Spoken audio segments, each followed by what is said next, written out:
الحمد للہ وکفا والصلاة والسلام علی عباده الذین اصطفى خصوصا علی افضلهم وخاتم النبیین محمد الامین وعلی آلہ وصحبہ اجمعین اما بعد فقد قال اللہ تبارک وتعالی كما ورد فی سورة الحدید اعوذ باللہ من الشیطان الرجیم بسم اللہ الرحمن الرحیم ما اصاب من مصیبة في الارض ولا في انفسكم الا في كتاب من قبل ان نبرأها ان ذلك على الله يسير لكي لا تأسوا على ما فاتكم ولا تفرحوا بما آتاكم والله لا يحب كل مختال فخور الذين يبخلون ويأمرون الناس بالبخل ومن يتول فإن الله هو الغني الحميد لقد أرسلنا رسلنا بالبينات وأنزلنا معهم الكتاب والميزان ليقوم الناس بالقسط وأنزلنا الحديد فيه بأس شديد ومنافع للناس وليعلم الله من ينصره ورسله بالغيب ان اللہ قوی عزیز صدق اللہ العظیم رب اشرح لی صدری ویسر لی امری واحلل عقدۃ من لسانی یفقہوا قولی اللہم ربنا الہمنا رشدنا واعذنا من شرور انفسنا اللہم ارنا الحق حقا وارزقنا اتباعہ وارنا الباطل باطلا وارزقنا اجتنابہ اللہم وفقنا لما تحب وترضى آمین یا رب العالمین۔ میں نے گزشتہ نشست میں عرض کیا تھا کہ سورہ حدید کا 5واں حصہ 5 آیات پر مشتمل ہے، آیت نمبر 20 سے لے کر آیت نمبر 24 تک۔ ہم یہ بھی کہہ سکتے ہیں کہ اس حصے کو بھی ہم 2 میں منقسم قرار دے سکتے ہیں۔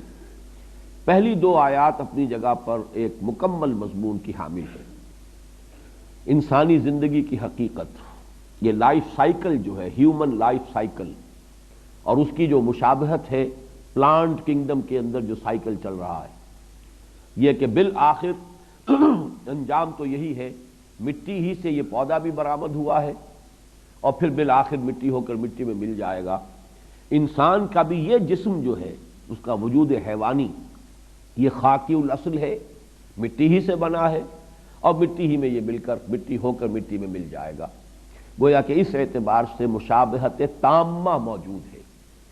ہمارا یہ وجود حیوانی جو ہے، اس کے بارے میں بھی منہا خلقناکم وفیہا نعیدکم ومنہا نخرجکم تارۃ اخری، یہ اسی مٹی سے بنا ہے، اسی زمین سے، یہی سوائل، یہی کرسٹ آف دی ارتھ، اسی سے یہ ساری جو اینیمل کنگڈم ہے اور جو پلانٹ کنگڈم ہے، زندگی کے یہ دونوں جو شعبے موجود ہیں زمین پر، وہ یہیں سے ان کا آغاز ہے اور بالآخر یہیں پر ان کو جا ملنا ہے۔ البتہ انسانی زندگی، اصل زندگی وہ ہے کہ جو آخرت کی ہے، وَإِنَّ دَارَ الْآخِرَةَ لَهِيَ الْحَيَوَانُ لَوْ كَانُوا يَعْلَمُونَ، اس میں ابدیت بھی ہے اور اس میں پھر دوام ہے۔ وَفِي الْآخِرَةِ عَذَابٌ شَدِيدٌ وَمَغْفِرَةٌ مِّنَ اللَّهِ وَرِضْوَانٌ وَمَا الْحَيَاةُ الدُّنْيَا إِلَّا مَتَاعُ الْغُرُورِ۔ یہ توجہ دلانی میں بھول گیا تھا کہ یہاں غرور غین کے پیش کے ساتھ آیا ہے، جبکہ یہ کہ وَغَرَّكُمْ بِاللَّهِ الْغَرُورُ، آیت نمبر 14 جو تھی وہ ختم ہوئی تھی غرور کے لفظ پر، لیکن وہاں غین پر زبر تھا، وہ فعول کے وزن پر اس میں مبالغہ ہے، بہت دھوکہ دینے والا، بہت بڑا دھوکے باز۔ یہاں یہ ایبسٹریکٹ ناؤن ہے غرور، یعنی دھوکہ، متاع الغرور، دھوکے کا سامان، اور نہیں ہے یہ دنیا کی زندگی مگر دھوکے کا سامان۔ اب یہ جو حقیقت کسی پر منکشف اگر ہو گئی تو اس کا نتیجہ کیا نکلے گا؟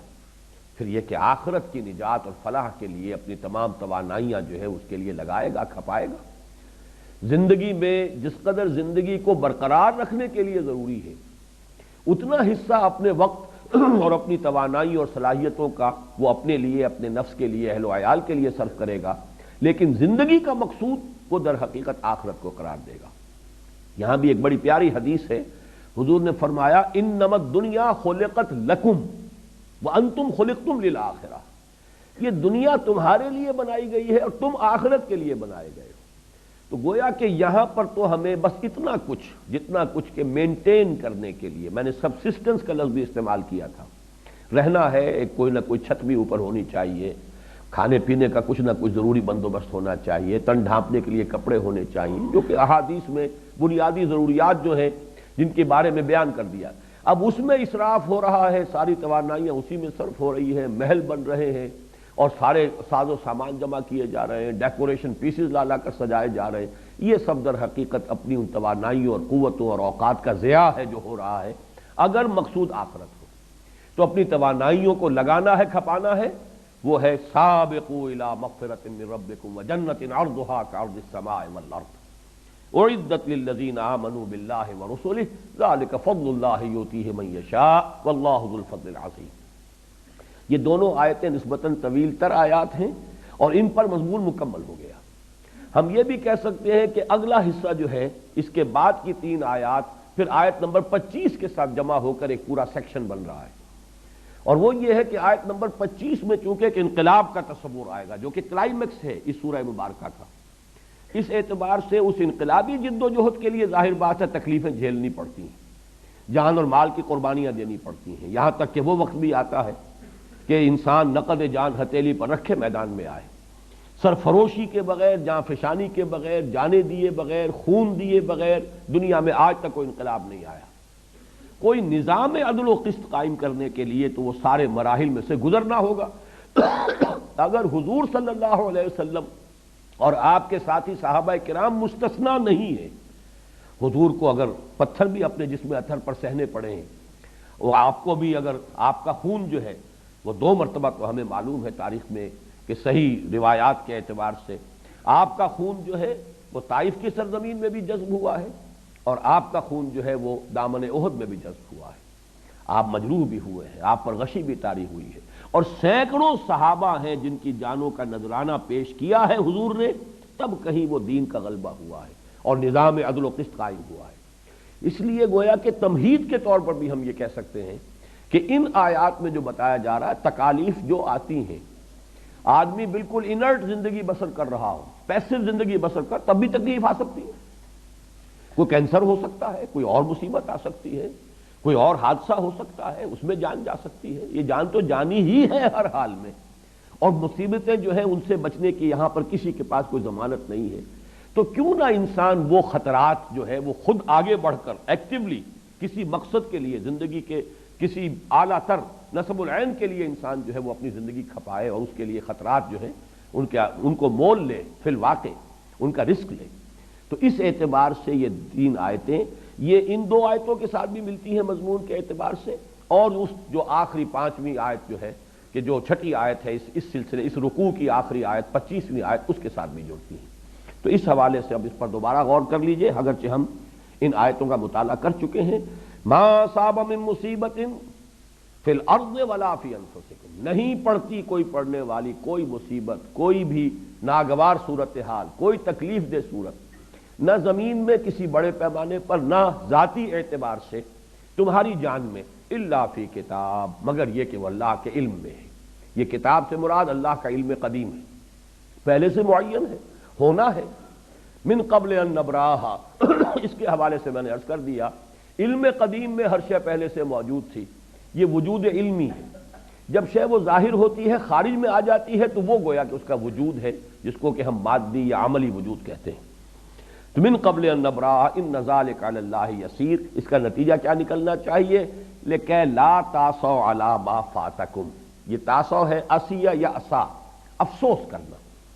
تو میں نے اس میں بڑی وضاحت سے عرض کیا ہوا ہے سورہ تغابن کے درس میں کہ ایک طبعی ہوتا ہے اثر، کسی چیونٹی نے کاٹا اور آپ کے ہاتھ میں جنبش ہوئی، آپ نے ہاتھ ہٹا لیا کہ کیا ہوا؟ ریفلیکس ایکشن ہے۔ اس درجے میں کسی شے پر انسان پر کوئی رد عمل طاری ہو جائے تو یہ اس کے منافی نہیں ہے جو بات یہاں کہی جا رہی ہے۔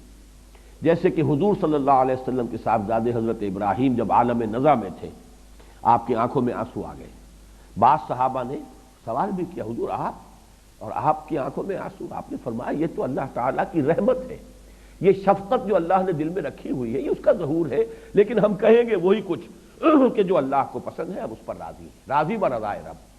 کوئی شکوہ اور شکایت کا کلمہ زبان پر نہ آئے، رضائے حق پہ راضی رہ، یہ حرف آرزو کیسا؟ خدا مالک، خدا خالق، خدا کا حکم تو کیسا؟ تفصیل سے میں یہ بیان کر چکا ہوں سورۃ تغابن میں کہ در حقیقت یہ مقام رضا جو اقبال کہتے ہیں کہ بروں کشید ز پیچا کے ہست و بود مرا کہ اگدہا کے مقام رضا کشود مرا، اللہ کی رضا پر راضی رہنے کا معاملہ جو ہے یہ در حقیقت ایمان کے ثمرات میں سے چوٹی کا ثمرہ ہے۔ تکلیف آئی ہے تب بھی اس اثر ہوگا، اس کا یقیناً ہوگا، لیکن اس سے زیادہ آپ کے اعصاب پر، آپ کے احساسات پر اس کی چھاپ نہ پڑنے پائے۔ ٹھیک ہے، اللہ کی طرف سے ہے، جو بات ہوئی ہے اللہ کے کوئی نہ کوئی سے خیر ہی اللہ کو منظور ہوگی۔ ہم شارٹ سائٹڈ ہیں، ہم نہیں دیکھ سکتے۔ اللہ تعالیٰ جانتے انک تعلم ولا نعلم، یہ جو دعا ہے، جو دعا استخارہ فانک تعلم ولا نعلم، اے اللہ تو جانتا ہم نہیں جانتے، وتقدر ولا نقدر، تجھے ہر شے کی قدرت حاصل ہے، ہمیں قدرت حاصل نہیں، ہم تو جو تیرا فیصلہ اس پر راضی ہیں۔ تو یہ ہے اصل میں کہ جو بھی کچھ میرے ساقی نے میرے پیالے میں ڈال دیا ہے، صبر و شکر کے ساتھ انسان اس کو قبول کرے۔ لکہ لا تاسوا علی ما فاتکم، جو چیز ہاتھ سے جاتی رہے، چھن جائے، اس پر افسوس نہ کیا کرو۔ ولا تفرحوا بما آتاکم، فرح کہتے ہیں پھولے نہ سمانا، ایک ہے طبی خوشی ہونا، کوئی بات ہوئی ہے جو آپ کے نفس کو پسند ہے، اچھی ہے، اس سے ایک فوری طور پر ایک خوشی کا احساس، یہ بھی منافی نہیں ہوگا اس کے، لیکن اس کو اس حد تک انسان اس سے تاثر لے لے کہ جیسے کہ جسے ہم کہتے ہیں کہ خوشی سے پھولے نہیں سما رہے، یہ جو معاملہ ہے یہ فرح ہے۔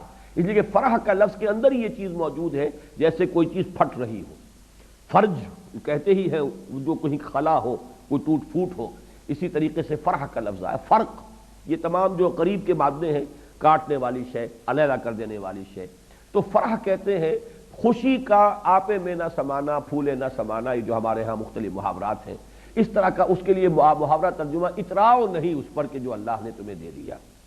واللہ لا یحب کل مختال فخور، اور جان لو کہ اللہ تعالی اکڑنے والوں کو اور شیخی خوروں کو پسند نہیں کرتا۔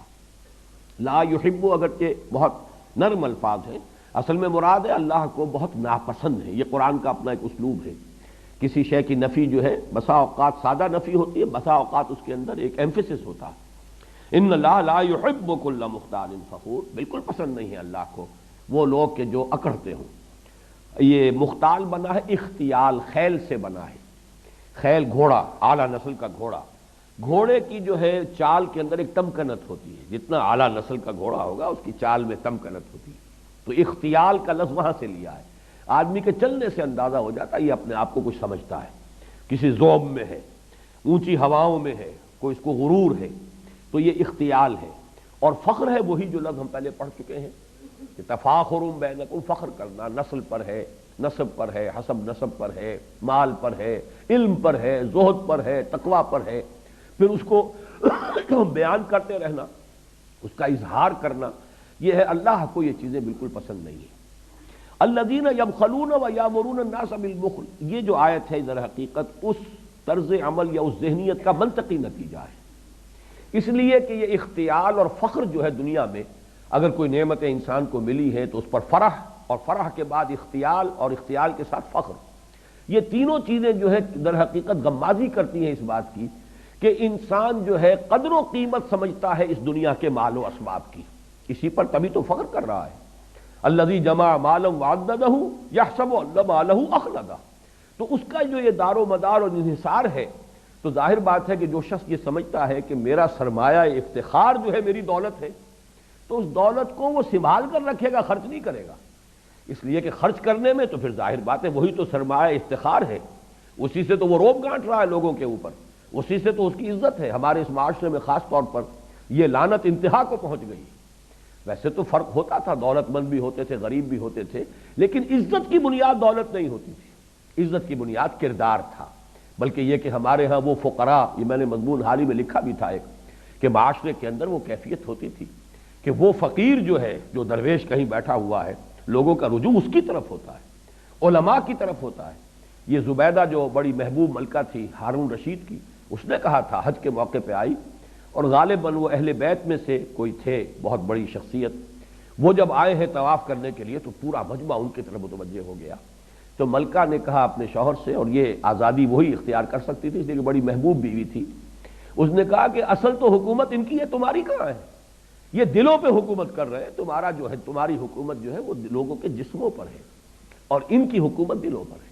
تو یہ ویلیوز جس معاشرے کے اندر ہوں تو اس کا معاملہ جو ہے چاہے کچھ اونچ نیچ ہو بھی معاشرے میں، اس سے اخلاق کا دیوالہ اس طرح نہیں نکلتا جیسا کہ ہمارے معاشرے میں نکل گیا ہے، کہ معلوم ہے کہ یہ حرام کی دولت ہے، یہ ہیروئن کی کمائی ہے یا فلاں کی کمائی ہے، یہ رشوتیں ہیں یا یہ سودی معاملہ ہے، لیکن یہ کہ جس کے پاس دولت ہے اس کے لیے عزت ہے، اس کے سامنے جھکے جا رہے ہیں، بچھے جا رہے ہیں، اور یہ اچھے اچھے لوگوں کا طرز عمل یہ ہے۔ تو اس سے در حقیقت معلوم ہوا کہ اخلاق کا دیوالہ نکل گیا، ویلیوز ختم ہو گئی، اقدار کا بیڑا غرق ہو گیا۔ تو یہاں اصل میں یہ بات آ رہی ہے کہ الذین یبخلون، جو یہ سمجھتے ہیں کہ عزت کی بنیاد پیسہ ہے تو بخل کریں گے، پیسے کو سنبھال کر رکھیں گے، وہ کاہے کو پیسہ خرچ کریں گے؟ پیسہ خرچ کریں گے تو اپنی عزت کی بنیاد، اپنے فخر کی بنیاد کو ڈھا رہے ہیں۔ اور دوسری بات یہ یامرون الناس بالبخل، جو شخص خود یہ بخل کرے گا وہ دوسروں کو بھی بخل کا مشورہ دے گا۔ اس کی وجہ یہ ہوتی ہے کہ ایک تو یہ ہے کہ بہرحال لوگوں کی نگاہ میں وہ اپنا بھی تو کوئی بھرم قائم رکھنا چاہتا ہے، اپنی بات کے لیے بھی جسٹیفیکیشن چاہے گا۔ امر کا لفظ جو ہے یہاں پر سمجھ لیجئے کہ یہ مشورے کے معنی میں، حکم کے معنی میں نہیں، عربی زبان میں لفظ امر جو ہے دونوں معنی میں آتا ہے۔ بھائی کچھ عقل کے ناخن لو، کچھ سوچو، یہ کیا تم نے دونوں ہاتھ کھلے رکھے ہوئے ہیں اپنے؟ تمہارے ہاتھ میں تو معلوم ہوتا ہے کوئی سوراخ ہے، کوئی پیسہ روکتے ہی نہیں ہو اپنے پاس۔ تمہیں چاہیے کہ کچھ آگے کی فکر کرو، بچوں کی فکر کرو، بیٹیوں کے ہاتھ پیلے کرنے ہیں، تو بڑے ہی ناصحانہ انداز میں اور بڑے ہی خیر خواہانہ انداز میں بخل کا مشورہ دیا جائے تاکہ ہمارا بخل بھی ڈھکا رہے، چھپا رہے۔ یہ بالکل وہی نفسیاتی بات ہے جو میں حقیقت نفاق کے ضمن میں بارہا بیان کر چکا ہوں کہ نفاق جب اپنی تیسری منزل کو پہنچتا ہے تو پھر بغض ہو جاتا، دشمنی ہو جاتی ہے ان سے کہ جو دیوانہ وار گویا کہ جان اور مال خرچ کر رہے ہیں، کہ ان کی اس دیوانہ وار اپنے جان اور مال کی بازی لگانے سے ہماری بزدلی، ہمارا بخل نمایاں ہو رہا ہے۔ اگر پکار آتی سب بیٹھے رہتے، کوئی بھی جنبش نہ کرتا تو سب برابر تھے۔ یہ بھی ہوا ہے ایک دفعہ حضور کی سیرت میں، جب صلح حدیبیہ کے موقع پر حضور نے فرمایا کہ اب ہو گئی بات، صلح ہو گئی، ٹرمز طے ہو گئی، اچھا بھائی اٹھو، اب یہیں پر قربانیاں دے دو، احرام کھول دو۔ ایک بھی نہیں اٹھا۔ یہ تاریخ کا ایک عجیب واقعہ ہے، میرے لیے تو تاحال عقدہ ہے ایک، کہ حضرت ابو بکر کی بھی تو صراحت نہیں ہے کہ وہ بھی اٹھے ہو، ایک بھی نہیں اٹھا۔ 3 دفعہ کہا ہے حضور نے، اور دل گرفتہ ہو کر، رنجیدہ ہو کر اپنے خیمے میں چلے گئے۔ وہاں حضرت ام سلمہ رضی اللہ تعالی عنہا ساتھ تھی، بہت مدبر خاتون تھی۔ انہوں نے ان سے جا کے کہا ہے کہ میں نے 3 دفعہ کہا ہے مسلمانوں سے کہ اٹھو، اب احرام کھول دو، قربانی دے دو، کوئی نہیں اٹھ رہا۔ انہوں نے مشورہ دیا کہ آپ کچھ نہ کہیے، آپ اپنا احرام کھول دیجئے اور قربانی دے دیجئے۔ جب آپ نے آ کر یہ کام کیا سب کھڑے ہو گئے۔ تو میری تعویل یہ ہے کہ وہ کچھ حالت منتظرہ میں مبتلا تھے کہ شاید ابھی کوئی نئی صورت پیدا ہو جائے، شاید کوئی اللہ ہمارا ابھی امتحان ہی لے رہا، اس لیے ایک عجیب سی حالت منتظرہ طاری ہو گئی تھی کہ کوئی نہیں اٹھا۔ لیکن اس وقت جو میں بات بیان کر رہا تھا وہ یہ تھا کہ جب کوئی نہیں اٹھا تو سب برابر ہو گئے۔ اگر کچھ لوگ اٹھ جاتے، کچھ رہ جاتے، تو جو اٹھ گئے ان کا ایک مرتبہ واضح ہو جاتا کہ یہ نبی کی پکار پر فوراً لبیک کہنے والے ہیں، اور جو پیچھے رہ گئے وہ گویا کہ تربص میں ہے، انتظار میں ہے۔ تو منافقین کو یہی غصہ آتا تھا کہ جب آتا ہے نکلو اللہ کی راہ میں، انفروا خفافا وثقالا، یہ نکل رہے ہیں، یہ کچھ سوچتے ہی نہیں، کوئی اپنا نفع نقصان، کوئی اندیشے، کوئی خطرات، موسم کو نہیں دیکھ رہے کہ شدید ترین گرمی کا موسم ہے، یہ نہیں دیکھ رہے شیر کے منہ میں جا رہے ہیں، سلطنت روما کے ساتھ ٹکر لے رہے ہیں، بازی بازی بارش بابا ہم بازی۔ اب تک تو جو بھی جنگیں ہوئی ہیں وہ اندرون ملک عرب ہوئی ہیں، یہ standing super power, standing armies جس کی لاکھوں کی ہیں، اور یہی ہوا ہے غزوہ موتا کے اندر۔ 3000 گئے تھے، 1 لاکھ کے ساتھ ٹکراؤ ہو گیا، اور 1 لاکھ اور موجود تھا۔ ایک روایت یہ ہے کہ 2 لاکھ کے ساتھ ٹکراؤ ہوا ہے۔ لیکن یہ کہ بہرحال غزوہ تبوک کے لیے جن لوگوں کو پکارا ہے، جن میں ایمان صادق تھا، وہ نکل کھڑے ہوئے۔ تو یہ ہے اصل میں جو شخص خود بخل کرتا ہے دوسروں کو بھی بخل کا مشورہ دے گا، جو خود آگے نہیں بڑھنا چاہتا دوسروں کو بھی نہ وہ بڑھنے کا مشورہ دے گا بلکہ روکے گا۔ ہلم الینا، یہ ہم پڑھ چکے ہیں، آؤ ہمارے پاس بیٹھو یہیں پر، کہاں جا رہے ہو، کیوں خطرات مول لیتے ہو، ہلم الینا، آؤ ہمارے ساتھ ہی بیٹھو۔ تو یہ ہے وہ بات کہ الذین یبخلون ویامرون الناس بالبخل، جو خود بھی بخل سے کام لیتے ہیں اور لوگوں کو بھی بخل ہی کا مشورہ دیتے ہیں۔ وَمَن يَتَوَلَّ فَإِنَّ اللَّهَ هُوَ الْغَنِيُّ الْحَمِيدُ، اور جو کوئی پیٹھ دکھائے گا، پیٹھ موڑ لے گا، روگردانی کرے گا، یہ سب کچھ سن کر بھی نہ انفاق پر آمادہ ہوگا، نہ جہاد کے لیے آمادہ ہوگا، تو وہ سن رکھے کہ اللہ غنی اور حمید ہے، اسے کسی کی احتیاج نہیں ہے۔ کوئی یہ نہ سمجھے کہ وہ نہیں کرے گا تو کام ہوگا نہیں، کوئی یہ نہ سمجھے کہ یہ انہی کے اٹھائے یہ چھپر اٹھا ہوا ہے۔ اللہ تو غنی ہے، حمید ہے، اگر تم نہیں آؤ گے اللہ کسی اور قوم کو لے آئے گا۔ ان تتولوا یستبدل قوما غیرکم ثم لا یکونوا امثالکم، اس پر سورہ محمد ختم ہوئی ہے صلی اللہ علیہ وسلم۔ اگر تم روگردانی کرو گے، پیٹھ دکھا دو گے، تمہیں ہٹائے گا اللہ کسی اور قوم کو لے آئے گا۔ اللہ تعالیٰ کے خزانوں میں کمی نہیں ہے۔ وَمَن يَتَوَلَّ فَإِنَّ اللَّهَ هُوَ الْغَنِيُّ الْحَمِيدُ۔ تو یہاں وہ 5 آیتیں مکمل ہو گئیں جس کو میں نے ایک حصہ پہلے قرار دیا تھا، اور یہ بھی ہو سکتا ہے کہ پہلی 2 آیتوں کو اس رکوع تیسرے رکوع کے اس کو ایک مستقل حصہ مانا جائے۔ حیات زندگی کی اصل حقیقت، ہیومن لائف کا سائیکل، اس کی مشابہت جو ہے وہ پلانٹ کنگڈم میں جو بھی سائیکل چل رہا ہے اس سے، آخرت کی اصل اہمیت، اور پھر یہ کہ اصل مقصود و مطلوب آخرت کو بنا لینا، اور اس میں مسارعت اور اس میں مسابقت، آگے نکلنا، وہ اپنی جگہ ایک مکمل مضمون تھا۔ پھر 4 آیتیں جو یہ آئی ہیں اس کے اندر بھی جو ہے وہ 3 آیتیں، اس میں یہ مضمون آ گیا، دنیاوی مصائب اور مشکلات اور تکالیف، ان سے گھبرانے کی ضرورت نہیں ہے۔ یہ تو در حقیقت تندیے باد مخالف سے نہ گھبرائے عقاب، یہ تو چلتی ہے تجھے اونچا اڑانے کے لیے۔ یہ مشکلات اور مصائب جو 5واں حصہ ہم پڑھ چکے ہیں، یہ تو اس لیے اللہ تعالیٰ کی طرف سے آزمائشیں آتی ہیں کہ ایک تو تمہارے اندر اگر کوئی کھوٹ کہیں ہے تو وہ دھل جائے، پاک ہو جائے، صاف ہو جائے، تاکہ تمہیں پوری طریقے سے زر خالص بنا لے اللہ تعالیٰ، لیمحصکم، تاکہ تمہیں بالکل پاک کر دے، صاف کر دے۔ پھر یہ کہ تمہارے جوہر نمایاں اسی سے ہوں گے، معلوم ہوگا ہوز ہو، کس کا کتنا جذبہ ہے، کس کے اندر کتنا شوق جہاد تھا، کس کے اندر کتنا جذبہ انفاق تھا۔ کیسے معلوم ہوتا ابو بکر کا مقام کیا ہے، کیسے معلوم ہوتا کہ عمر کا مقام کیا ہے؟ وہ تو انہی چیزوں سے جو ہے جوہر کھلے ہیں، نکھرے ہیں، نمایاں ہوئے ہیں۔ تو وہ فلسفہ پورا جو ہے وہ ہم پڑھ چکے ہیں 5ویں حصے میں، کہ ابتلا، آزمائش، امتحانات کیوں آتے ہیں، اس کی حکمتیں کیا ہیں۔ اب آ گئی وہ آیت جس کو میں ایک مستقل حصہ قرار دے رہا ہوں، اور یہ در حقیقت اس پوری سورہ مبارکہ کا کلائمیکس، نقطہ عروج ہے۔ اور یہ بھی میں عرض کر دوں، یہ میں نے بارہا الفاظ استعمال کیے ہیں، پھر دوہرا رہا ہوں۔ انقلاب جس شے کا نام ہے اسے آپ اس کی کونوٹیشن کو اچھی طرح سمجھ لیجئے۔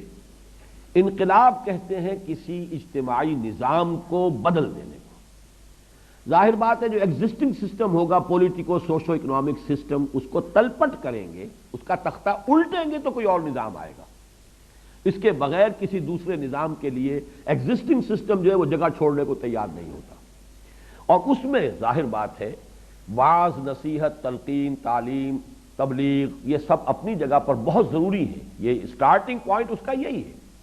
لیکن اس کے بعد ایک مرحلہ آتا ہے کہ جہاں طاقت استعمال کرنی پڑتی ہے، اس لیے کہ تلقین، وعظ، نصیحت، دعوت، تبلیغ سے جو نیک سرشت لوگ ہوتے ہیں تمام طبقات کے اندر، وہ کھینچ آئیں گے، جیسے کہ میگنیٹ ہوتا ہے وہ کھینچ لیتا ہے، جو بھی لوہ چون جو ہے وہ اس کے ساتھ مل جائے گا اور برادہ رہ جائے گا۔ لیکن وہ مرادہ جو ہے وہ لوگ ہیں کہ جن کا ویسٹڈ انٹرسٹ ہے، جن کے مفادات ہیں۔ ہمارے معاشرے میں جاگیردار ہے، اس کا ایک اپنا مقام ہے، وہ اصل مالک ہے، پورے علاقے کا مالک ہے، وہ بادشاہ ہے، باقی لوگ جو بس رہے ہیں وہاں پہ وہ اس کی کمی ہے، کاری ہے، وہ تو اس کی رعیت ہے۔ وہ کبھی بھی اس کو برداشت نہیں کر سکتے کہ جاگیردارانہ نظام ختم ہو جائے۔ اس کے لیے ظاہر بات ہے کہ بالآخر طاقت کا استعمال ناگزیر ہے۔ یہ بات جو ہے اصل میں کہتے ہوئے انسان جھجکتا ہے، یہ بات اچھی نہیں ہے، قتل و خون، قتل و غارت گری کو اچھی بات نہیں ہے، طاقت کا استعمال، اسلحہ کا استعمال کو اچھی بات نہیں ہے۔ بڑی ٹھنڈی ٹھنڈی کوئی بات ہو جائے اور بڑے ہی آسانی کے ساتھ صرف دعوت و تبلیغ سے کوئی انقلاب آ جائے، بہت اچھا ہے، فبیہا۔ لیکن یہ ہے کہ قرآن مجید نے جس طرح اس ایک آیت میں اس تلخ حقیقت کو عریاں انداز میں بیان کیا تاکہ کوئی اشتباہ نہ رہ جائے، بالکل بات واضح ہو جائے، پورا انقلابی عمل جو ہے آپ کو اس آیت کے اندر مل جائے گا۔ اب اس کے ایک ایک لفظ پر غور کیجیے، اور یہ بھی ذہن میں رکھیے کہ اس ایک آیت کی پوری تشریح ہے جو سورہ صف میں آئی ہے۔ سورہ صف کی 14 آیات در حقیقت اس ایک آیت کی شرح پر اور اس تفصیل پر مشتمل ہے۔ اور سورہ صف چونکہ ہم پڑھ چکے ہیں، ذہن میں رکھیے، شروع میں ڈانٹ ڈپٹ آئی، یا ایھا الذین آمنوا لم تقولون ما لا تفعلون، کبر مقتا عند اللہ ان تقولوا ما لا تفعلون، ان اللہ یحب الذین یقاتلون فی سبیلہ صفا کانہم بنیان مرصوص۔ اہل ایمان کیوں کہتے ہو جو کرتے نہیں؟ سن لو، تمہارا یہ طرز عمل، ایمان کے دعوے، زبان سے بڑی اللہ کی محبت، رسول کی محبت کے دعوے، اور عمل اس کے منافی، یہ اللہ کے غضب کو بھڑکانے والی شے ہے۔ اللہ کو تو محبوب ہے وہ بندے جو اس کی راہ میں جنگ کرتے ہیں صفیں باندھ کر گویا کہ سیسا پلائی ہوئی دیوار. قتال سے شروع ہوئی یہ سورت. پھر چند آیات میں اہل کتاب کا تذکرہ آیا. یہ گویا کہ شرح ہوئی اس کی وَلَا يَكُونُوا كَالَّذِينَ أُوتُوا الْكِتَابَ مِن قَبْلُ فَطَالَ عَلَيْهِمْ الْأَمَدُ فَقَسَتْ قُلُوبُهُمْ. اس کی شرح وہاں آ رہی ہے کہ انہوں نے کیا کیا حضرت موسیٰ علیہ السلام کے ساتھ, کیا کیا انہوں نے حضرت عیسیٰ کے ساتھ, کیا کر رہے ہیں اب محمد کے ساتھ صلی اللہ علیہ وسلم. یہ ان کا طرز عمل یہود کا. اس کے بعد آیت آ گئی هُوَ الَّذِي أَرْسَلَ رَسُولَهُ بِالْهُدَىٰ وَدِينِ الْحَقِّ لِيُظْهِرَهُ عَلَى الدِّينِ كُلِّهِ. وہی ہے اللہ جس نے بھیجا ہے اپنے رسول کو صلی اللہ علیہ وسلم الہدا اور دین حق دے کر تاکہ غالب کرے اسے کل کے کل دین پر, پورے نظام زندگی پر یا تمام ادیان پر. اور چاہے یہ کتنا ہی ناگوار اور ناپسند ہو مشرکوں کو, ان کے الرغم یہ کرنا ہے. لیکن کریں گے کیسے؟ اہل ایمان آئیں گے میدان میں, جانیں انہیں دینی ہوگی. یا ایھا الذین آمنوا هل ادلکم علی تجارۃ تنجیکم من عذاب علیم. اہل ایمان کیا تمہاری رہنمائی کروں اس تجارت کی طرف, اس سودے کی طرف جو دردناک عذاب سے چھٹکارا دلا دے. جہنم سے بچنا چاہتے ہو تو تؤمنون باللہ ورسولہ وتجاہدون فی سبیل اللہ باموالکم وانفسکم. یہاں جہاد آ گیا. پختہ ایمان رکھو اللہ پر, اس کے رسول پر, جہاد کرو اس کی راہ میں اپنی جانوں اور مالوں کے ساتھ. ذالکم خیر لکم ان کنتم تعلمون. یہی تمہارے حق میں بہتر ہے. اس بہتری کی پھر وضاحت کی گئی. ایک اخروی جو اللہ کے وعدے ہیں, یغفر لکم ذنوبکم ویدخلکم جنات تجری من تحتها الانہار ومساکن طیبۃ فی جنات عدن ذالک الفوز العظیم. اصل کامیابی تو وہی ہے, اس لیے کہ مقصود اصلی تو آخرت ہے, اصل زندگی آخرت ہے. البتہ ایک اضافی وعدہ یہ بھی ہے اخری تحبونہا نصر من اللہ وفتح قریب. اللہ تعالیٰ کی طرف سے اب مدد آیا چاہتی ہے اور فتح تمہارے قدم چوما چاہتی ہے. وبشر المومنین, اے نبی اہل ایمان کو بشارت دے دیجئے. آخر میں اللہ کی نصرت کی پکار. یا ایھا الذین آمنوا کونوا انصار اللہ کما قال عیسی ابن مریم للحواریین من انصاری الی اللہ. اے اہل ایمان اللہ کے مددگار بنو, جیسے کہ عیسیٰ ابن مریم نے کہا تھا حواریوں سے, کون ہے میرا مددگار اللہ کی راہ میں؟ قال الحواریون نحن انصار اللہ. تو اس وقت کہا تھا حواریین نے, ہم ہیں اللہ کے مددگار. یہ میں نے آپ کو ایک جنرل سروے دے دیا ہے. اب اس صورت کو, اس آیت کو پڑھیے. لقد ارسلنا رسلنا بالبینات, ہم نے ہی بھیجا اپنے رسولوں کو بینات کے ساتھ. اب فرق یہ ہے کہ وہ جو آیت ہے هو الذی ارسل رسولہ بالہدی ودین الحق لیظہرہ علی الدین کلہ, وہ واحد کے صیغے میں ہے, تعین کے ساتھ محمد الرسول اللہ صلی اللہ علیہ وسلم کی رسالت کا مقصد بیان ہو رہا ہے. یہ جنرلائزڈ لا ہے اللہ کا, عمومی قانون ہے, اور یہ اجتماعی فارم میں آ رہا ہے تمام رسولوں کے بارے میں. لقد ارسلنا رسلنا, اب ایک رسول کی بات نہیں ہو رہی ہے, یہ ایک قانون ہے, کلیہ ہے, قاعدہ ہے. ہم ہی نے بھیجا اپنے رسولوں کو. اور یہاں دیکھیے تین چیزیں آئیں گی. بالبینات نمبر 1, وانزلنا معہم الکتاب نمبر 2, والمیزان نمبر 3. نوٹ کرتے جائیے. ہم نے ان کو بھیجا بینات کے ساتھ. بینات کا لفظ پہلے حصے میں بھی آ چکا ہے, دوسرے حصے میں هو الذی ینزل علی عبدہ آیات بینات. اس میں وضاحت کر چکا ہوں کہ بین کہتے ہیں اس شے کو جو از خود ظاہر ہو, خود نمایاں ہو, جس کو کسی اور دلیل کی حاجت نہ ہو, جس کی وضاحت کی کوئی ضرورت نہ ہو. آفتاب آمد, دلیل آفتاب. اب یہ لفظ آتا ہے عام طور پر رسولوں کے تذکرے میں معجزات کے ساتھ. معجزہ جس رسول کو دیا جاتا تھا وہ گویا کہ بالکل واضح کر دیتا تھا کہ یہ بات کسی ہیومن جو ہے صلاحیت یا طاقت اس سے وجود میں نہیں آ سکتی, یقیناً یہ اللہ کی طرف سے. جیسے کہ ایک معجزہ دیا قوم سمود کو, انہوں نے مطالبہ کیا کہ اے صالح ہم تمہیں مان لیں گے اگر یہ سامنے کی چٹان سے ابھی تم ایسا کرو کہ اس میں سے ایک گابھن اونٹنی برآمد ہو جائے. انہوں نے اللہ سے دعا کی کہ یہ ماننے کو تیار ہیں اگر انہیں یہ معجزہ دکھا دیا جائے. چٹان شق ہوئی, گابھن اونٹنی برآمد ہوئی. لیکن یہ کہ قوم نے نہیں مانا پھر بھی, اسی لیے وہ ہلاک کر دی گئی, قوم برباد کر دی گئی. معجزے کے آنے کے بعد بھی اگر قوم ایمان نہ لائے تو پھر اس کی ہلاکت ہے. تو بینات, معجزات. لقد ارسلنا رسلنا بالبینات, ہم نے بھیجا اپنے رسولوں کو بینات کے ساتھ. وانزلنا معہم, اور ان کے ساتھ ہم نے اتاری دو چیزیں, الکتاب والمیزان. کتاب اتاری, میزان اتاری. کتاب کا لفظ تو عام فہم ہے، بالکل واضح ہے، سب سمجھ جائیں گے، جیسے حضرت موسیٰ کو تورات دی گئی. لیکن یہاں میزان سے مراد کیا ہے؟ میزان وزن سے اس میں آلہ ہے، موزان، اصل میں موزان ہے، یہ وزن سے بنا ہے، مفعال کے وزن پر واو جو ہے یہاں پر یا کی شکل اختیار کر گیا، میزان ہو گیا. وزن کرنے کا آلہ ترازو، اسے میزان کہتے ہیں. لیکن توازن جو ہے کئی قسم کا ہے، جیسے کہ سورہ رحمان کے میرے درس میں نے پڑھی وضاحت کے ساتھ بیان کیا تھا. ایک آفاقی بیلنس ہے اس کائنات کے اندر، ان کروں کے درمیان ایک بیلنس ہے.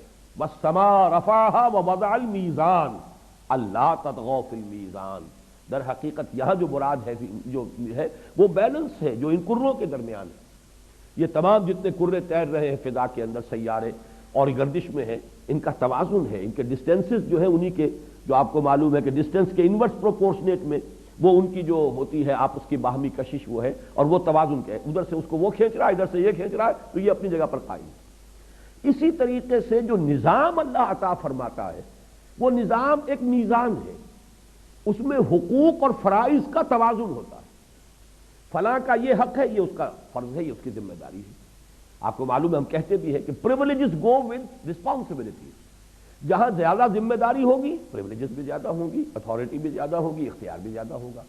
تو حقوق اور فرائض میں توازن ہوگا تو معاشرہ صحیح رہے گا، اور اگر اس کے اندر امبیلنس ہو گیا، اسی کا نام ظلم ہے، اسی کا نام عدوان ہے، اسی کا نام زیادتی ہے، ناانصافی ہے. تو در حقیقت جو شریعتیں اللہ تعالیٰ نے نازل فرمائی ان سب کا مقصد یہ ہے کہ توازن قائم ہے. مثلا 3 چیزوں کے اندر توازن ہے کہ جو بہت ایویسو ہے انسان کے لیے، اس کا حصول آسان نہیں. قدیم ترین مسئلہ ہے عورت اور مرد میں توازن کیا ہو. ظاہر بات ہے دونوں ایک دوسرے کے محتاج ہیں، عورت مرد کی محتاج ہے، مرد عورت کا محتاج ہے. لیکن یہ کہ آپ نے دیکھا کہ یہ توازن نہیں ہو پاتا. یا تو عورت کو ملکیت بنا لیا جاتا ہے، جوتی کی نوک سمجھا جاتا ہے، اس کے کوئی حقوق نہیں ہے، کوئی اس کا سٹیٹس نہیں ہے، کوئی اس کا دنیا کے اندر حیث مقام نہیں. اور یا پھر یہ کہ وہ عورت بالکل مرد کے شانہ بشانہ ہو کے برابر ہو کر، بلکہ یہ کہ کلوپٹرا کی شکل اختیار کر کے پورے ملکوں کی قسمت جو ہے اس کی نیا ڈبو دیتی ہے. توازن بہت مشکل کام ہے. اس کا وہ انسان بھی ہے، اس کے حقوق بھی ہیں، اس کے احساسات بھی ہیں، اس کا اپنا ایک مقام ہے، معاشرے کے اندر اس کی حیثیت ہے، اس کی عزت بھی ہونی چاہیے. لیکن یہ کہ اس سے معاشرے کا خاندانی نظام جو ہے وہ درہم برہم نہیں ہونا چاہیے، انارکی نہیں ہونی چاہیے، کیوس نہیں ہونا چاہیے. فیملی جو ہے ایک انٹیگریٹڈ ادارہ ہو، ایک منظم ادارہ ہو، اس کے اندر ڈسپلن ہو. اس لیے کہ پورا معاشرہ جو ہے اسی پر ڈیپینڈنٹ ہے. معاشرہ کہتے کسے ہیں؟ It's a collection of families. 10,000 20,000 10 lakh 20 lakh families ہیں جن کا نام معاشرہ ہے.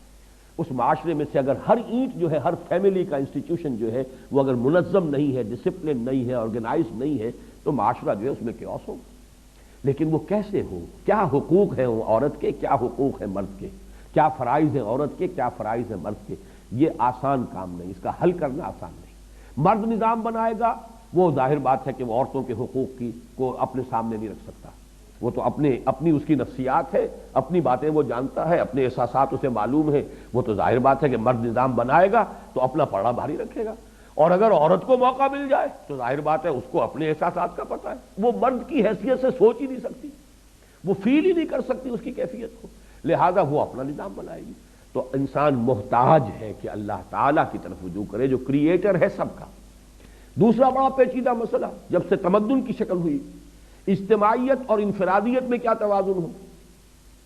یا تو ٹوٹلیٹیرین سوسائٹی ہو جاتی ہے، بڑا نظم ہے، ڈکٹیٹر ہے، کوئی حقوق نہیں لوگوں کے، نہ کوئی وہ اپنا اظہار خیال کر سکتے ہیں، نہ وہ جماعت بنا سکتے ہیں، نہ پارٹی کوئی آرگنائز کر سکتے، کچھ نہیں.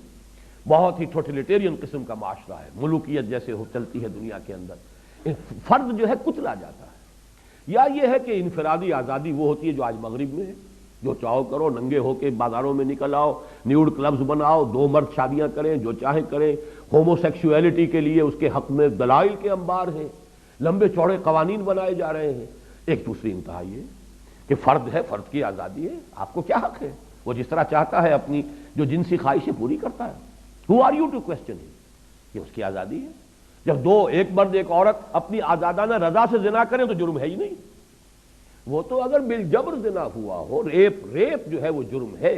لیکن یہ کہ اگر وہ آزادانہ مرضی سے کر رہے ہیں تو یہ کوئی جرم ہی نہیں. اس لیے کہ ان کو اختیار ہونا چاہیے، ان کے اپنی آزادی کے، اپنے جسموں کے مالک ہیں۔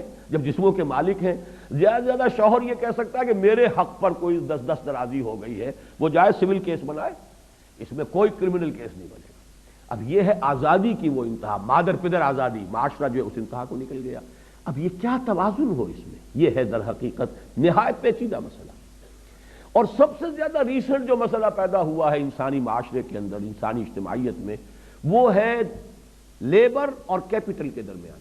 یہ ہوا ہے اصل میں اس انڈسٹریل ریولوشن کے بعد، اس سے پہلے یہ مسئلہ نہیں تھا۔ وہ صرف یہ ہے کہ معمولی کھڈیاں لے کے بیٹھا ہوا کوئی کپڑا بن رہا ہے، بڑے بڑے کارخانے جس میں 20-30 ہزار آدمی کام کر رہے ہیں، ایسا تو نہیں ہے۔ لہذا وہ جو بھی ہے بڑا سمپل سا مبادلہ ہوتا تھا، جس نے کھیت میں کام کیا، ہل چلایا، گندم اس نے اگائی ہے، وہ جائے گا اپنی وہ گندم دے دے گا اس کو، کہ جو وہاں بیٹھا رہا ہے وہ گندم تو نہیں اگا سکتا، وہ کھیت میں تو کام نہیں کر سکتا، وہ کرگے پر بیٹھا ہوا جو ہے کھدر بنا رہا تھا، وہ کھدر اس کو دے گا، اس سے اپنے دانے لے لے گا۔ اللہ اللہ خیر صلی اللہ، سمپلسٹ اکانومی یہی تھی مبادلے کی۔ لیکن یہ کہ پھر کیپٹل وجود میں آیا۔ ایچ جی ویلز نے بہت خوبصورت لکھا ہے کہ جب یہ کرنسی کا تصور پیدا ہوا ہے رومن امپائر کے زمانے میں، تو انسان کو یہ اندازہ نہیں تھا کہ کتنی بڑی لعنت کا طوق انسان نے اپنی گردن میں ڈال دیا ہے۔ اس سے پہلے ساری تجارت بارٹر پر تھی، جو کرگے پر بیٹھا ہوا کپڑا بن رہا ہے، اس نے اتنے گز کپڑا دے دیا اور اس نے اس کو اتنی جو ہے وہ من جو ہے گندم مل گئی، اللہ اللہ خیر صلی اللہ، وہ اپنا کھائے گا، وہ کپڑا پہنے گا۔ لیکن جب آ گیا گولڈ، یہ کرنسی ہے، 1 تولہ گولڈ برابر ہے اتنے من گندم کے۔ جس نے اپنے پاس گولڈ رکھ لیا، گویا کہ اس کے پاس طاقت ہے مارکیٹ کو جب چاہے گا وہ ڈیسٹیبلائز کر دے گا، جب چاہے گا خرید لے گا بے شمار جو ہے وہ گیہوں اور قیمت بڑھا دے گا، جب چاہے گا ریلیز کر دے گا، قیمت کم کر دے گا۔ یہ لعنت جو ہے، اور پھر ہولڈنگ اور دولت کا جو ارتکاز ہے وہ اسی سے شروع ہوا۔ گندم کوئی کتنی جمع کر سکتا تھا اپنے پاس، کتنی رکھ سکتا تھا، لیکن سونا تو رکھ سکتے ہیں آپ، سونا خراب نہیں ہوتا، کوئی بگڑتا ہی نہیں اس کا۔ تو یہ لعنت، یہ الفاظ ایچ جی ویلز کے ہیں کہ انسان کو اندازہ نہیں تھا کہ کتنی بڑی لعنت کا طوق وہ اپنے گردن میں ڈال رہا ہے اس کرنسی کے تصور سے۔ اور اس کرنسی کے بعد پھر جو لعنتیں آئی ہیں پیپر کرنسی، اس نے تو گویا کہ آج پوری نوع انسانی کی جو اکانومی جو ہے وہ اس طرح سے ہے جیسے کہ شیش محل ہو، لو سانس بھی آہستہ کہ نازک ہے بہت کام، آفاق کی اس کارگہ شیشہ گری کا۔ پھر یہ کہ پھر بڑے بڑے کارخانے ہیں، اب اس میں کیپٹلسٹ ہے، ایک سٹرگل چل رہی ہے لیبر اور کیپٹل کے درمیان۔ آپ کو معلوم ہے مارکس کا سارا فلسفہ لیبر کی سرپلس ویلیو کے اوپر چلا، اتنا بڑا انقلاب آیا، خون خرابہ ہوا، وہ سارا مسئلہ یہ ہے لیبر کے اپنے حقوق، اور جو کیپٹل ہے وہ چاہتا ہے کہ کیپٹل ہے صاحب ہم تو کارخانہ بند کر دیں گے، جاؤ تم گھر جا کے بیٹھو۔ اس غریب کو یہ معلوم ہے کہ اگر 4 دن مجھے مزدوری نہیں ملی تو میرے گھر کے اندر جو ہے فاقہ آ جائے گا، میرا بچہ جو ہے اس کو پینے کے لیے دودھ نہیں، لہذا کارخانے کے مالک کے رحم و کرم پر ہے، بھائی جو بھی مجھے دیتے ہو تم، جو بیچ دو گے میں تو کام کروں گا۔ یہ ایکسپلائٹیشن کی بدترین شکل جو ہے وہ سرمایہ داری کی صورت میں چلی۔ یہ ہے اصل میں 3 پرابلمز جن میں توازن، میزان، جن میں حقوق اور فرائض کے مابین بیلنس، یہ ہے کہ جو سوائے اللہ کے کوئی نہیں دے سکتا۔ یہ ہے اصل حقیقت جس کو اگر لوگ سمجھ لیں تو شریعت کی عظمت اور شریعت کی اہمیت سامنے آئے گی۔ اس لیے شریعت کو کہا گیا میزان۔ یہ میزان ترازو مراد یہاں نہیں ہے کہ اللہ نے آسمان سے ترازو اتاری، بلکہ یہ کہ اس نے کتاب اتاری، کتاب کے ساتھ وہ شریعت کا جو نظام اتارا ہے وہ ہے حقوق و فرائض کا ایک متوازن، بیلنسڈ، منصفانہ، عدل و قسط پر مبنی نظام جو اس نے عطا کیا ہے۔ اب اس آیت کو پڑھیے، لقد ارسلنا رسلنا بالبینات، ہم نے بھیجا اپنے رسولوں کو معجزات کے ساتھ، براہین کے ساتھ، اور ان کے ساتھ 2 چیزیں اتاری، کتاب اور میزان، شریعت، اس کا نظام۔ لے یقوم الناس بالقسط، یہ ہے اصل میں اس آیت کی جو جان ہے اصل میں ان الفاظ میں۔ لے، کس لیے اتارا ہم نے یہ سب کچھ، کس لیے رسول بھیجے، کس لیے کتاب نازل کی، کس لیے میزان اتاری، تاکہ میزان نصب ہو۔ یہ نہیں کتاب کی تلاوت کر رہے ثواب لے رہے ہیں، یہ کتاب اس لیے آئی تھی اسے قائم کرو، یہ میزان اس لیے دی گئی کہ میزان نصب ہو۔ جیسے کہ حضرت ابو بکر صدیق نے فرمایا تھا جب بیعت خلافت ہوئی ہے، لوگوں تم میں سے جو قوی ہے میرے نزدیک ضعیف ہوگا جب تک کہ اسے حق وصول نہ کر لوں، اور جو ضعیف ہے وہ قوی رہے گا جب تک کہ اسے اس کا حق دلا نہ دوں۔ یہ ہے اصل میں وہ نظام عدل و قسط قائم کرنے کے لیے۔ اسی کے لیے حضور سے فرمایا گیا، اے نبی کہہ دیجئے وَأُمِرْتُ لِأَعْدِلَ بَيْنَكُمْ، دیکھو مجھے کوئی واعظ نہ سمجھنا جو واعظ کہتا ہے بس ٹھنڈا ٹھنڈا واعظ کہا، میٹھی میٹھی باتیں کہیں، کچھ جو ہے ہار گلے میں ڈلوائے، کچھ جو ہے حلوے مانڈے کھائے اور آگے اگلے گاؤں گیا پھر وہاں واعظ کہا. میں وہ نہیں ہوں، معاذ اللہ معاذ اللہ. مجھے بھیجا گیا اس لیے کہ میں عدل قائم کروں. امرت لأعدل بینکم، مجھے حکم ہوا تمہارے مابین عدل کروں. یہ ظاہر بات ہے کہ عدل کا مطلب کیا ہے؟ جو اپنے حق سے زائد لے رہا ہے اس شیر کے منہ میں سے نوالا نکالیں گے تو عدل ہوگا نا، اور وہ پسند کرے گا، اس کو وہ ریزنٹ کرے گا. یہ معاملہ جو ہے عدل کو قائم کرنا، یہ کوئی آسان کام تو نہیں ہے. یہ عدالت والا عدل نہ سمجھیے. عدالت والا عدل تو ہوتا ہے قانون جو بھی آپ کا رائج ہے اس کے تحت عدالت نے فیصلہ دے دینا. وہ قانون ہی نامنصفانہ ہے، وہ نظام ہی اصل میں جو ہے ظلم کے اوپر، استحصال کے اوپر اس کی بنیاد قائم ہے. آپ نے تو چور کو سزا دے دی، آپ کے پینل کوڈ میں لکھا ہوا جو چوری کرے گا اس کو یہ سزا ملے گی، لیکن یہ کہ وہ چوری جس نے کی ہے وہ جو ہے وہ ایکسپلائٹڈ کلاس میں سے تھا اور اس نے جا کر کسی جاگیردار کا جو ہے اس کا گھر جو ہے اس کے اندر نقب لگائی ہے. لیکن جاگیردار کے پاس جو دولت ہے وہ جائز طریقے سے آئی تھی یا نہیں، یہ قانون عدالت اس سے بحث نہیں کر سکتی. عدالت تو صرف اس قانون کے تحت فیصلہ کرے گی کہ اس نے چوری کی ہے، مال اس کا تھا یہ لے گیا، اس نے چوری کی، اس کے اوپر سزا ہو جائے.